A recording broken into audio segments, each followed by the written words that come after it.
Muy buenas tardes, compañeros javerianos, laicos, asociados y todas aquellas personas que nos vean, incluso un saludo para los hermanos de la comunidad.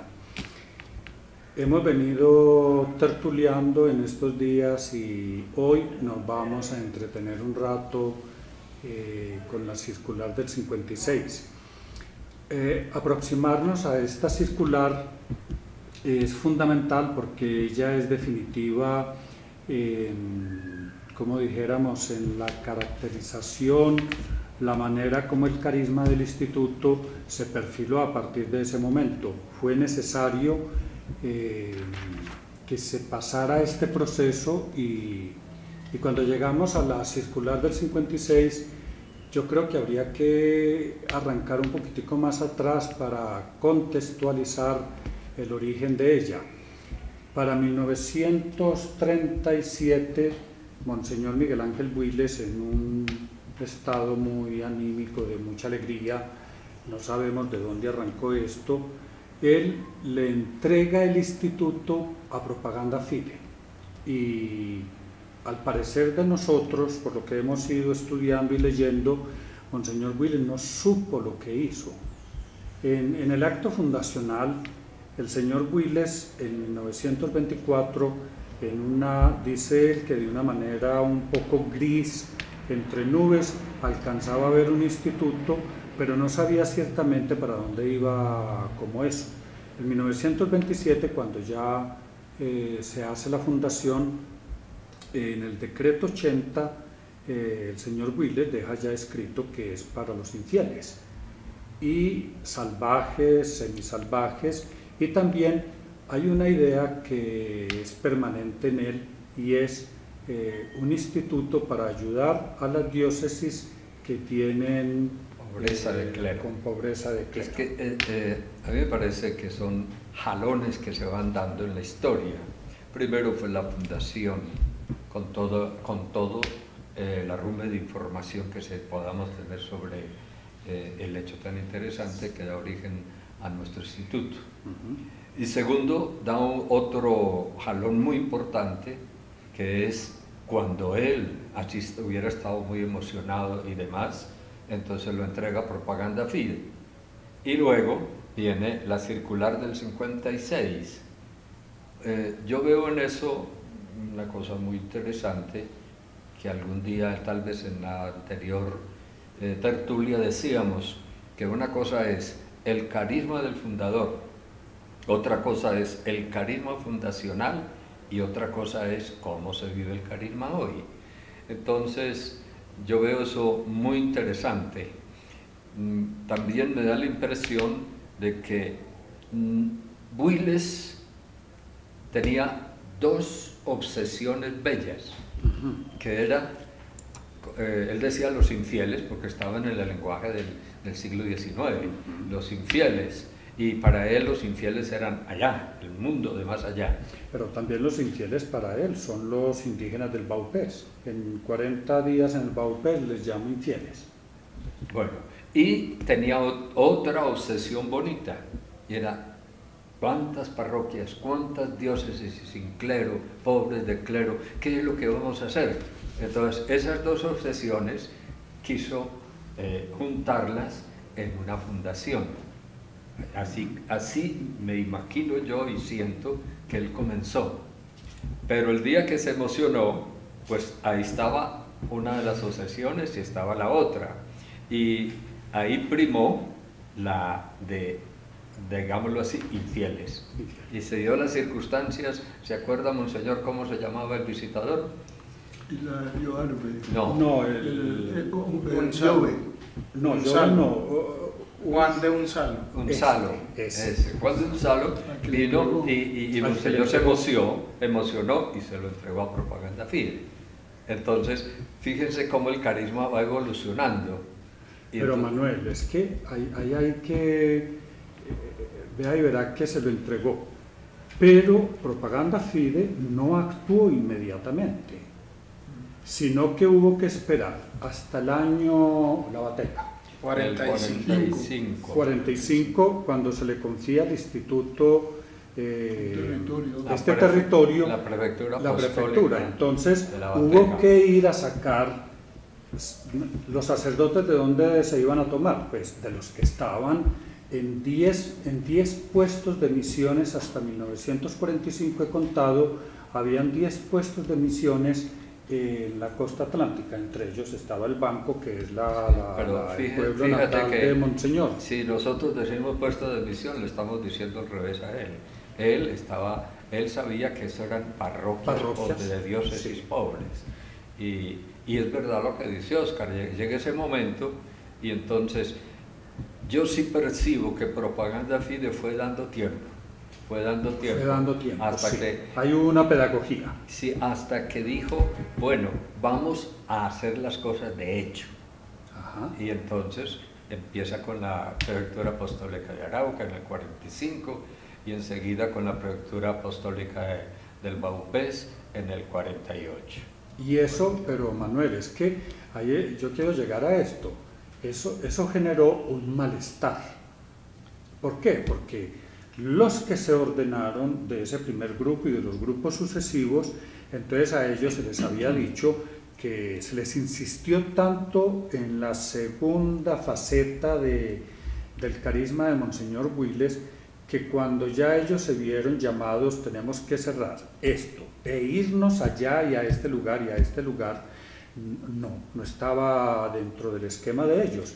Entonces, un sentimiento, yo no sería tan fuerte quizás en decir, nos engañaron, estamos engañados y no nos estamos sintiendo bien en el instituto, viene una desbandada, hay sacerdotes que prefirieron quedarse en la región costera del Atlántico de Colombia. Y a eso sumémosle el año de 1944-1945, hay un conflicto muy fuerte en el instituto por sacerdotes que fueron a estudiar a la Javeriana y llegaron con ideas nuevas, distintas, y eso generó otro malestar. Está también... No, 34, 35, ¿no? En el 45, Monseñor, 45. Entre ellos estaba Monseñor Valencia, estuvieron Monseñor Ramillo, etc. Hay 5 que mandó a estudiar allá y crearon una crisis impresionante en el seminario y se volvió, para Monseñor Builes, él le da el título de una crisis abominable. Y en el fondo no era sino una posmodernidad que estaba empezando a ingresar en la sociedad y en todas las estructuras. Eso lo acallaron completamente con mano de hierro dura Monseñor Miguel Ángel Builes y Monseñor Aníbal. Viene el 50, en el 50 Monseñor Aníbal sale. ¿Qué sucede en el 50? El primer capítulo general fue el primer capítulo del 50, es que ese es otro jalón muy interesante. Yo los invito algún día para que, Monseñor debe conocer, para que lean las actas de ese capítulo con toda su preparación, y uno ve la figura de Monseñor Muñoz Duque y realmente a mí me sorprendió la manera como, leyendo ve uno como el hombre preparó ese primer capítulo general, en fin, hasta que se llegó al capítulo general. Y hay otro momento histórico en el instituto. ¿Por qué? Porque de alguna manera, se lo he oído a Monseñor, se lo oí también a Óscar Osorio, el Monseñor, el cardenal, que entonces era rector del seminario, soñaba con llegar a ser superior maestro. Y Monseñor Builes lo quiso. No, ahí no llegó a superior, sino... No llegó, soñaba ser superior. Él pues, sí, pero sí. No, en ese capítulo no podía lograrlo porque estábamos en Builes, que era superior, ¿no?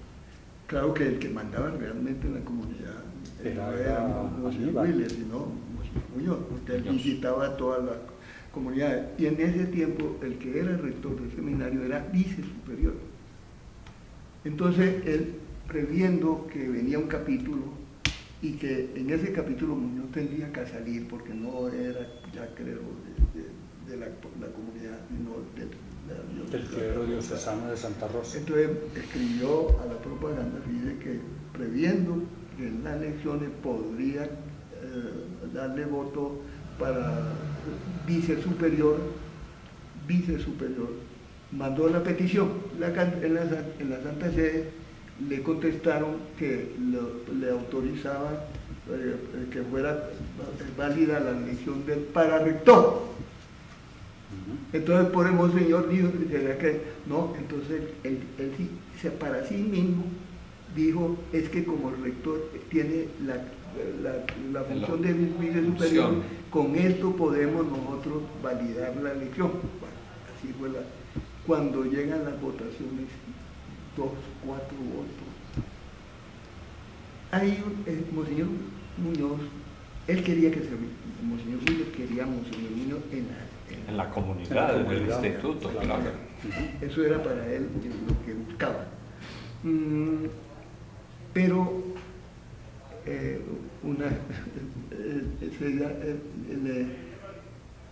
llegó el capítulo, monseñor Muñoz había puesto como el capítulo como un punto de discernimiento para seguir en la comunidad o salirse. O sea, si quedaba elegido, se quedaba dentro de la comunidad. Pero no por elección, fue que él adicionara eso, sino porque era aceptado en la comunidad. Porque él pensaba que era aceptado. No, porque mostraba que los padres estaban conformes con él. ¿Y entonces por qué se dio la elección de otra manera? Pues eso lo puso él por discernimiento. Ah, pues, por discernimiento personal. Bueno, sí, pero yo digo, a mí me contaron, y eso sí, eso es chisme mío, pero que el fundamento está en mi mamá. ¿Por qué mi mamá está metida en eso? Mi familia era muy amiga de Monseñor Muñoz. Mi mamá de una manera especial. Y era amiga de la familia de Monseñor Muñoz. Y la familia de Monseñor Muñoz le contó a mi mamá, y ella me contó a mí, que habían firmado como 7 sacerdotes que se retiraban de la comunidad y quedaban nombrados María Monte. Sí, imagínense, esas son las vueltas que va dando la vida.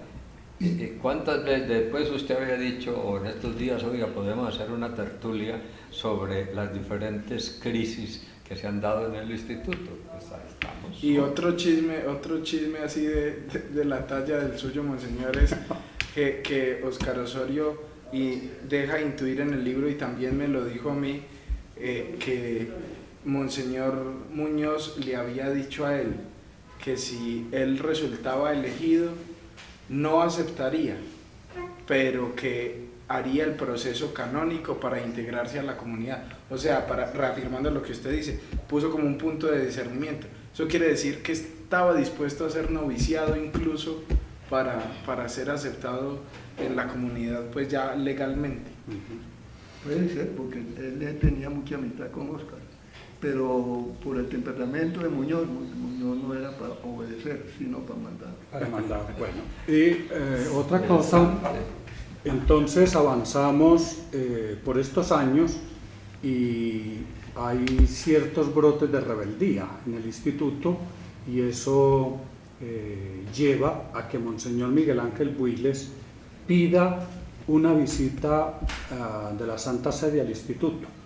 No vino por petición de Monseñor Miguel Ángel Builes, y pide 2 cosas: que se revise íntegramente todo el estamento del instituto, y segundo, que si él no es necesario más como superior hasta el 56, Monseñor va a llevar 29 años de superior general del instituto. Entonces la Santa Sede le paró la caña.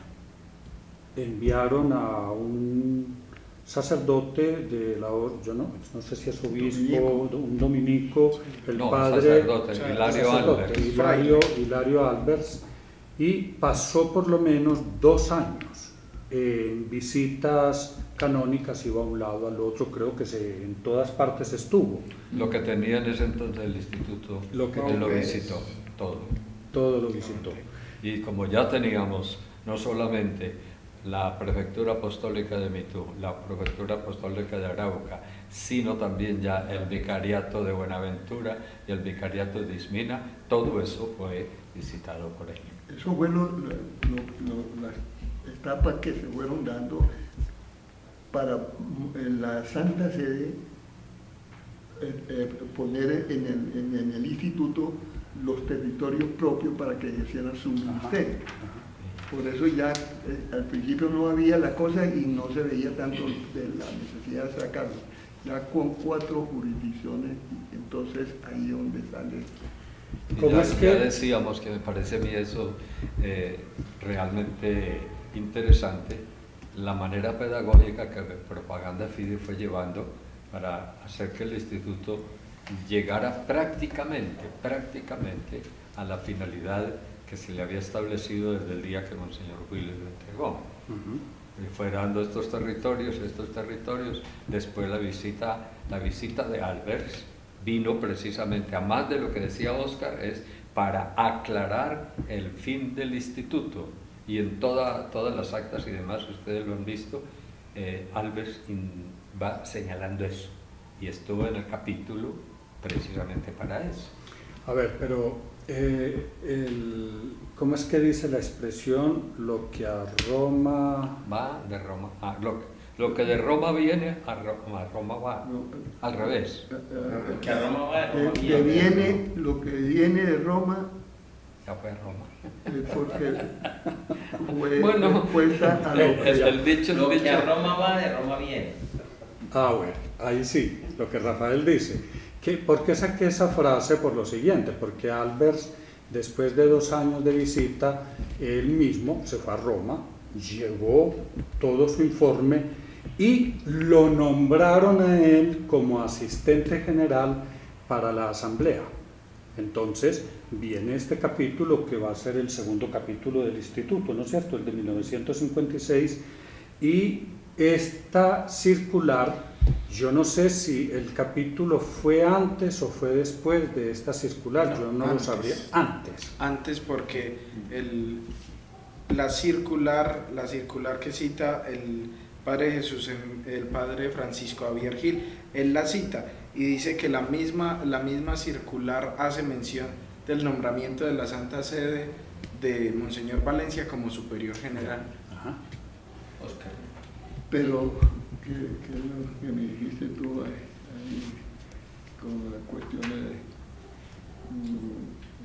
de... Que usted nos decía, Monseñor, en estos días, que Monseñor Willes fue presionado a escribir, a firmar esta circular del año 56, porque por lo que usted mismo nos ha dicho, el que la escribió fue Monseñor Jaramillo. Jesús Emilio Jaramillo. Sí. Y me atrevería a decir, hablando con Manuel, él dice 2, yo me atrevo a decir que hay hasta 3 tipos de redacción cuando se lee minuciosamente la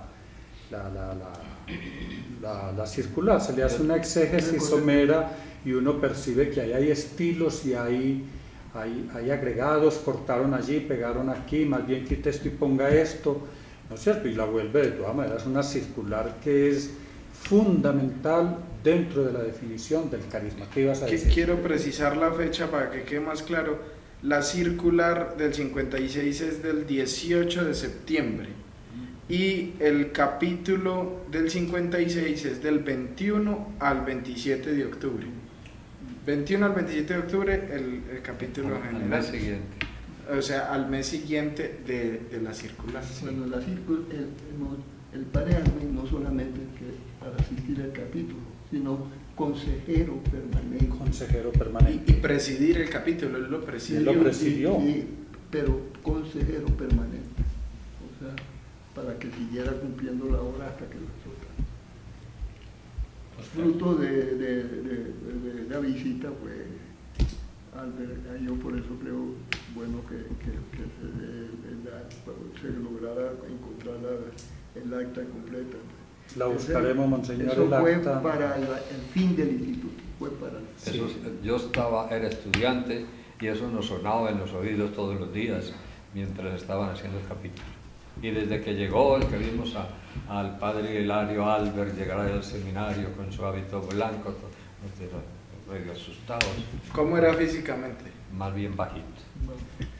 ¿Y él era de qué nacionalidad? ¿Francés, italiano? No sé. ¿Albert? Petete? No sé, ahí sí. Italiano. De ser italiano, pero no tenemos datos. De España. Ese Albert Sí. suena mucho a francés. Entonces la carta circular es lo que Manuel me la pidió para comprobar lo que yo decía. Monseñor, digo yo, supe que eso lo hizo Monseñor Jaramillo. Y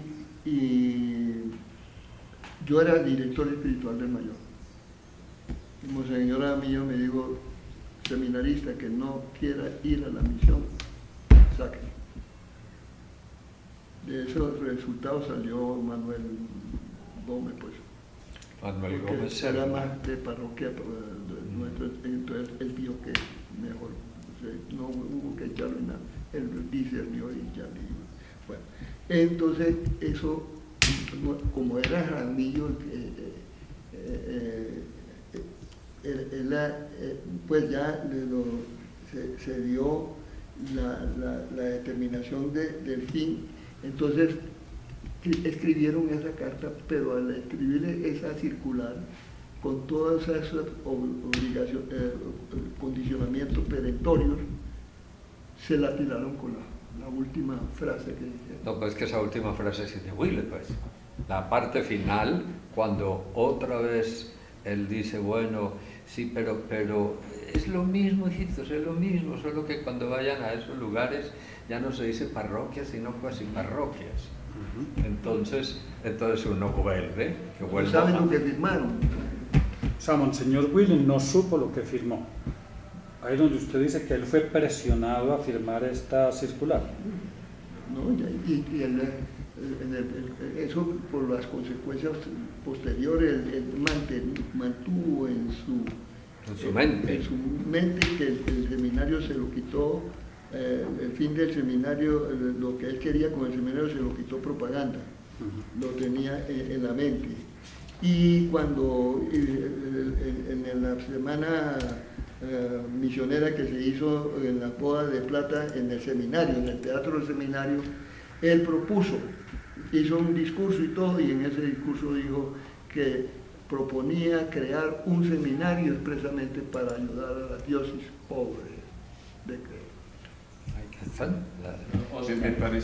Me parece a mí que esa tensión que refleja la circular entre la Santa Sede, que quiere clarificar el fin específico y ponerlo como número 1 y tajante, y por otro lado Monseñor tratando de conciliar con unos padres pues, que no aceptaban el irse a la misión. Yo creo que es bien importante porque manifiesta una tensión que de una u otra manera se ha mantenido a lo largo de la historia del instituto. Sí, señor. Ellos alegaban, los que salieron, que le habían cambiado el fin. Eso lo dijeron. Lo alegaban. Él lo alegaba. En una de las partes del diario, ellos alegaban que le habían cambiado el fin.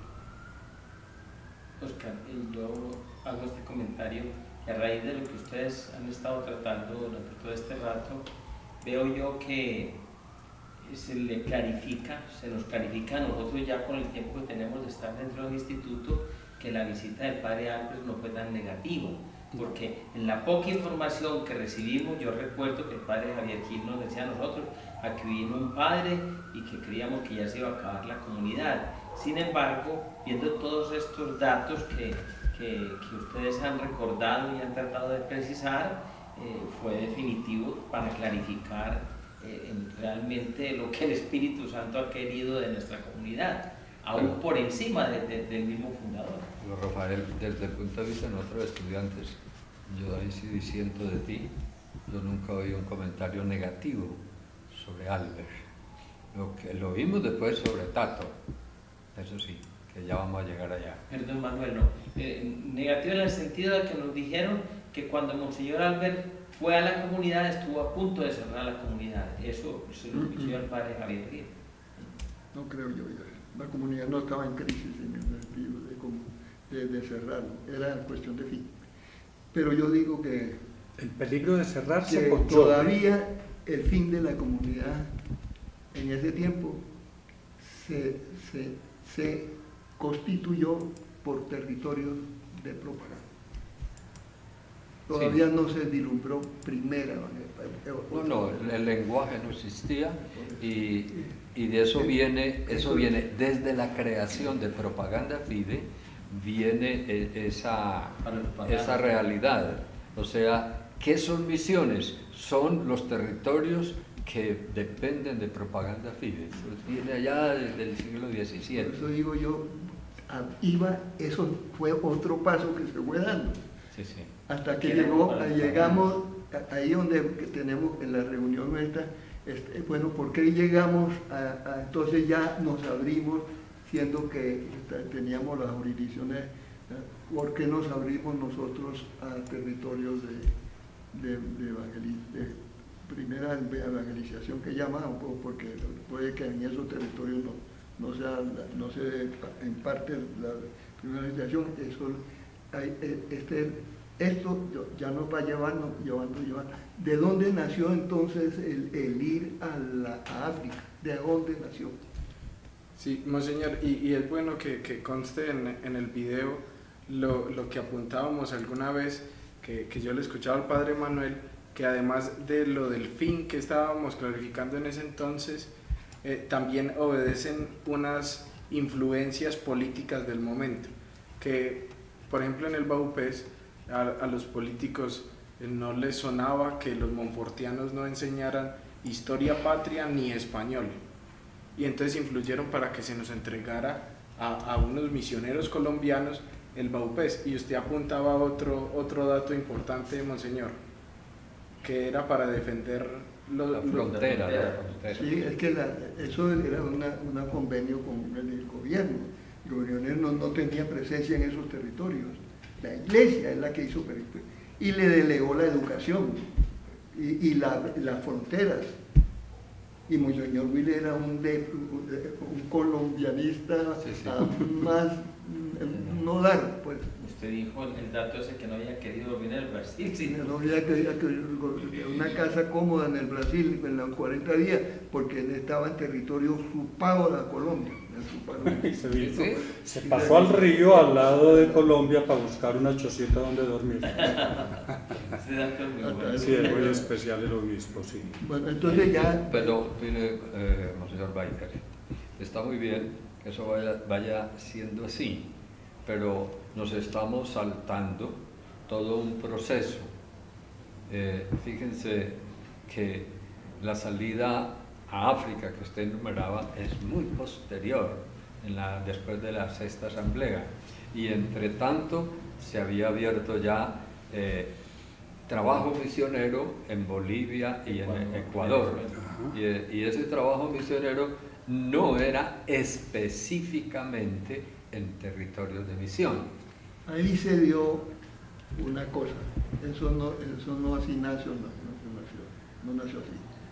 Cuando Monseñor Aramillo ofreció a Santa Sede ir al Congo belga. Cuando no se dio la posibilidad del Congo belga por las situaciones políticas que tenía en ese momento, la Santa Sede le aconsejó a Monseñor Aramillo que aceptara parroquias de Bolivia que tenían peticiones allá en la Santa Sede de Sudamérica. Ahí fue el envío de Sudamérica. Eso le tocó ya a Monseñor Correa. Heriberto. Y lo pusimos prioritario en el Consejo, en mandar la misión. Ahí se preparó el equipo con Gerardo.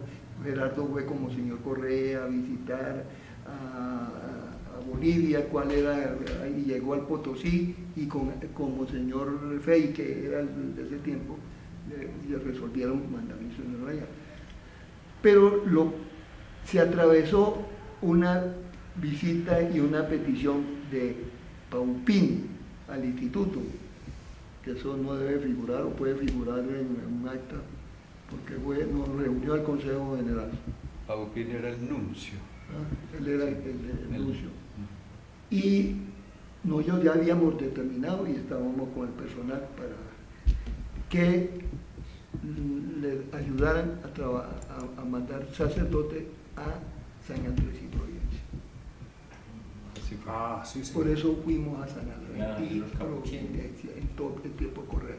El único que se opuso a esa petición de Popín fui yo, los otros obediencia. ¿Y usted por qué se opuso, monseñor? Yo me oponía porque teníamos ya el proyecto de lo que haríamos, la diócesis, y postergarla, salir al otro y nos mandan todavía en el territorio nuestro. Sí. Y yo creo que él tenía en su mente, que no le sucedió, que nosotros podíamos llegar a coger otro territorio misional, como era su... Bueno, porque creían que los capuchinos iban a entregar eso, y no, cuando se llegó la cosa a clarificar, ellos dijeron que no salían de San Andrés. Lo que yo veo ahí, pienso, eso fue como quien dice, una especie de concesión de propaganda fide, porque ya está otra vez cediendo a la antigua posición que mantenía Monseñor Builes. Pero es que en la circular del 56 está dicho que solo con la concesión de la Santa Sede nos pueden dar permiso para ir a... Sí, está muy claro ahí. Y ahí está, se cumple. Pero, sí, digo yo, pero entonces esos son vaivenes que se van dando en el proceso de la aclaración del carisma. Sí, pero esa fue interesante. Yo le escuchaba un juicio a Monseñor Weiter que puede ser también acertado. Nos estábamos ahogando en Colombia desde el punto de vista interno de lo que es como dijéramos, digamos una palabra ofensiva, el manejo que se hace en cualquier parte del personal. Entonces, sí, ya eso le digo yo, la salida al exterior fue aire para la comunidad. Sí, aireó. ¿Por qué? Teníamos 4 jurisdicciones, con 4 prelados nuestros. Donde no cabía en una jurisdicción, no cabía en las otras jurisdicciones. Ya iba marcado el padre, por lo que sea. Entonces se le cerraba el horizonte en 4 jurisdicciones. Ya cuando se abrió a la otra parte, se oxigenó. Ahora, ¿por qué se daba ese problema en las jurisdicciones? Es que la figura del regional no existía sino en las constituciones. En la realidad era el obispo, el superior de la comunidad. El obispo javeriano. El vicario apostólico del lugar. O el prefecto. O el prefecto, era el superior de los javerianos. Eso era así. Y entonces, muchas veces un padre que ya estaban como tostocidados, que habían girado las cuestiones, cuando se le abrió el campo, yo me acuerdo de Ricardo, dice, algunos contentos pues porque ya se iban a otro sitio. Y eso fue muy bueno porque aprendimos que con un no prelado nosotros teníamos más garantía como instituto dentro del manejo del personal. Así. Y esa conclusión la saca Monseñor. Monseñor, cuando eligieron a Monseñor Jaramillo, él se alegra profundamente y dice: es preferible que el superior del instituto no sea un obispo, porque los sacerdotes con uno de la misma naturaleza clerical de ellos podrán entenderse mejor. Y eso era, yo vi eso cuando era estudiante y recién ordenado igualmente, porque es muy difícil las relaciones del superior y el consejo con los prelados misioneros del mismo instituto, y cuando eso habían tensiones fuertes. Me acuerdo yo, no sé si puedo citar aquí esa frase, que la dijo un superior de otro instituto y que Monseñor Jaramillo la tomó una vez dándonos una conferencia a nosotros: ordinari nostri pessima fede sunt. Nuestros ordinarios son las peores fieras.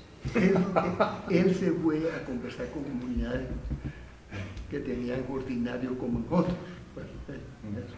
Y entonces él le dijo, no, el problema no son sino los obispos. Entonces ya el ver trabajar con un obispo que no era la comunidad, él no se metía en la comunidad, no conocía el personal, todo lo que sea. Entonces había un aire fresco para la persona. Bueno, vamos llegando al fin de esta charla tan interesante, pero yo no la quiero cerrar sin que Manuel nos desarrolle una idea que él tiene, que a mí me parece genial, se la he escuchado en estos días, cuando se habla de misiones y del concepto de las misiones. Monseñor Builes tiene una grandeza al fundar un instituto de misiones en tierras de misión. En tierras que se consideraban territorios de misión. ¿Por qué? Porque el centro, digamos, operativo para enviar misioneros era Europa, y por eso llamaban misioneros ad extranjentes. Y entonces, para Monseñor Builes debió haber sido un momento muy difícil de discernir, pero en eso para mí Monseñor Builes es profeta. Y entonces Monseñor Builes se mete a fundar un instituto de misiones en un territorio de misiones. Y para mí también tengo que entonces propaganda fide también se vio como quien dice, ¿y esto qué es? ¿Esto qué es? Cuando llegue ese visitador y Monseñor Builes dice, ¿es esto? Acuérdense que dijo, oh, extraordinario es, extraordinario. Para ese tiempo a mí me parece que eso fue genial. ¿Fumazón? No. Todos los seminarios de misiones son en Europa. Eran en Europa. El primero que se creó en el Well de nosotros. El primero en México posteriormente. Claro. Entonces para mí eso es una genialidad. Eso no era muy claro, yo pienso que ni para Builes ni para propaganda fide, pero eso fue llevando un proceso que nosotros vimos coronado con la posición de Valencia en Melgar, cuando ya dijeron América Latina es para dar, y después lo expresó muy bien Monseñor Oblí en Puebla, cuando ese exabrupto del espíritu que lo llaman, dice, América Latina tiene que dar de su pobreza. Entonces, fíjese cómo nosotros vamos en esos procesos, va siendo nuestro instituto aclarando todo un carisma. Eso no crea desilusión, no. Es una historia que se fue tejiendo sin la visión clara, pero que la íbamos viendo. La historia es una historia salvífica, y en el proceso de la historia es donde se percibe la presencia del Espíritu ayudando a clarificar el carisma del instituto. En estos días, ya para terminar, hemos dicho una cosa que a mí personalmente me ha marcado mucho, y es hacer una diferenciación entre el fundador, el carisma y el carisma del instituto fundacional, y el carisma en la historia y sobre todo hoy, ¿no es cierto?, en este momento contemporáneo, ¿cómo se da? Cuando Monseñor Baiter, después de leer el diario, él llega a una conclusión que me parece a mí muy acertada, y dice, el fundador es sustantivo, no es adjetivo. Ya lo hemos dicho en otras de las anteriores tertulias, y yo siempre me quedo pensando en esto, de que él es sustantivo, y mi relación, la relación de un instituto con el fundador, nosotros no tenemos que buscar en él el carisma, esencialmente. ¿Qué buscamos en Monseñor Builes? Buscamos su adjetivo fundamental, que es el ser. Eso es lo que lo define a él, y yo creo que su gran espiritualidad, la talla de espiritualidad de Monseñor Builes es un hombre de talla, y ahí es donde un javeriano y un laico asociado y la familia MAF, toda yo creo en su totalidad, cuando mira al fundador, no tenemos que buscar tanto el carisma lo definió paulatinamente la Iglesia y se sigue definiendo. Yo creo, como decía el Padre Superior que hoy nos está acompañando en esta tertulia, ¿no es cierto? Siempre ha sido problemático ese tire y jale para allá, y esta circular del 56 entra claramente a definir y a decir, este es el fin. Tanto es que Monseñor dice, lo que es esencial, lo que era primario, es lo que queda definitivo y se vuelve en un bien superior, y aquello que era secundario queda cancelado y anulado, y en nada entra en detrimento de lo que sería el fin fundamental del instituto. Ahora hay una cosita así entre paréntesis de lo que tú dijiste. El carisma no lo aclara la Iglesia como jerarquía únicamente, Claro. es lo que uno, sino el carisma se aclara viviéndolo, y la parte jerárquica pues vigila, pero quienes hemos ido haciendo el carisma del instituto fundamentados en el carisma fundacional y en el carisma del fundador, hemos sido nosotros. Claro. Por eso yo digo que Monseñor no es adjetivo a lo que le pasó con las Teresitas. Misioneras para colegio, para un hospital. Entonces Monseñor no tenía claro el celo ardiente de Monseñor, sin frontera, un celo ardiente. Providencialmente Dios lo fue concretando para que se diera esa apertura de Colombia a otros países a través de un instituto. Fue el escogido dentro de sus limitaciones para ir descubriendo los caminos del Señor en orden a una misión allí. Bueno, muy bien, muchas gracias a los participantes hoy, a todos ustedes que nos siguen, y nos veremos en una próxima tertulia. Muchas gracias.